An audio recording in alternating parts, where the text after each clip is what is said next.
តែខ្ញុំមករៀងចូលចិត្តជើងមាន់បន្តិចកូនខ្ញុំក៏ចូលចិត្តប្តីខ្ញុំក៏ចូលចិត្តអញ្ចឹងឧស្សាហ៍ធ្វើជើងមាន់បន្តិចចៃថ្ងៃនេះគឺខ្ញុំយកជើងមាន់ហ្នឹងមកឆាប្រៃផ្អែមរសជាតិឆ្ងាញ់ណាស់ហើយញ៉ាំទៅគឺជាប់មាត់តែម្ដងពណ៌រូបរាងរបស់គេគឺថាស្អាតគួរឲ្យទាក់ទាញចំណាយអស់លុយតិចប៉ុន្តែទទួលបាននូវរសជាតិដែលឆ្ងាញ់អញ្ចឹងចាំកាលទៀតបងប្អូនកុំភ្លេចសាកធ្វើទាំងអស់គ្នាផងជើងមាន់ហ្នឹងគឺខ្ញុំមានបន្តិចមកហើយមានជាម្ទេសស្លឹកខ្ទឹមខ្ទឹមសខ្ទឹមក្រហមរំដេងហើយនិងស្លឹកក្រូចសើចដំបូងគឺយើងយកជើងមាន់របស់យើងហ្នឹងគឺយកមកកាត់ជា2ជា3ទៅតាមជើងមាន់ណាទៅជើងមាន់ណាធំប៉ុន្តែមុនកាត់ហ្នឹងយើងត្រូវកាត់កញ្ចក់កាត់អីចេញឲ្យបានស្អាតផងដែរពេលកាត់ជើងមាន់រួចរាល់ហើយគឺខ្ញុំបានមកហាន់ស្លឹកខ្ទឹម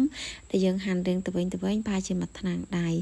ខ្ទឹមក្រហមគឺខ្ញុំប្រើតែ1មើមទេដោយសារតែវារាងធម្មតាយកវាមកពុះជា2រួចហាន់វាទៅជាដុំរាងតូចមកល្មមខ្ទឹមសខ្ទឹមណាធំពុះវាជា2ខ្ទឹមណាតូចមិនចាំបាច់ពុះទេសម្រាប់ម្ទេសគឺខ្ញុំប្រើ2ប្រើជាម្ទេសម៉ាឡេហើយនិងម្ទេសដៃនាងយើងដោយសារតែខ្ញុំចង់លម្អ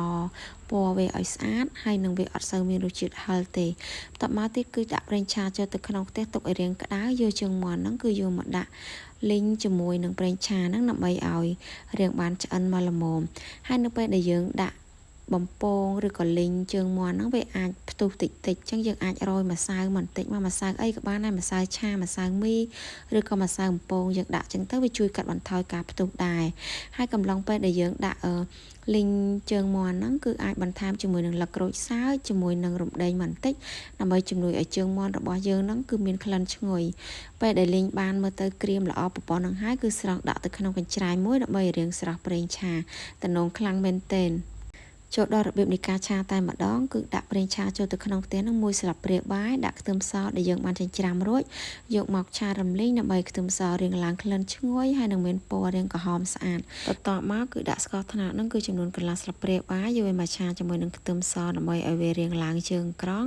រួចចាក់ទឹកត្រីចូលនឹងគឺចំនួន1ស្លាបព្រាបាយដាក់ប្រេងខ្យងចូលនឹងគឺចំនួន2ស្លាបព្រាបាយហើយនឹងដាក់ម្សៅស៊ុបឬក៏បន្ថែមទឹកបន្តិចផងដែរដើម្បីកុំឲ្យខ្លោចឆាច្បល់គ្រឿងផ្សំនឹងចូលគ្នារាងសព្វរួចចាក់ខ្ទឹមសខ្ទឹមក្រហមហើយនឹងគល់ខ្ទឹមចូលមកឆារំលីងមកបន្តិចដើម្បីឲ្យខ្ទឹមហ្នឹងវាកុំឲ្យមានរសជាតិហាងរួចហើយគឺយើងចាក់ជាមួយនឹងជើងមាន់ចូលមកឆាកូរច្បល់ជើងមាន់ជាមួយនឹងគ្រឿងហ្នឹងដើម្បីវាបានរាងសព្វគ្នា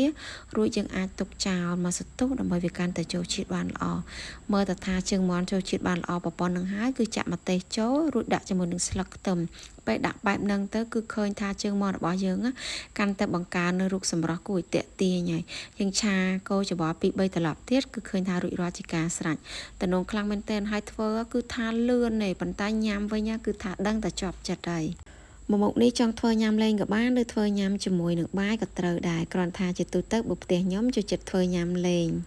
ល្ងាចឡើងមានកម្មវិធីជួបជុំបងប្អូនមិត្តភ័ក្តិតែជើងមាន់គេតែ1គីឡូធ្វើតាមរបៀបនេះគឺថាចំណេញលុយហើយញ៉ាំបានគ្នាច្រើនថែមទៀតផង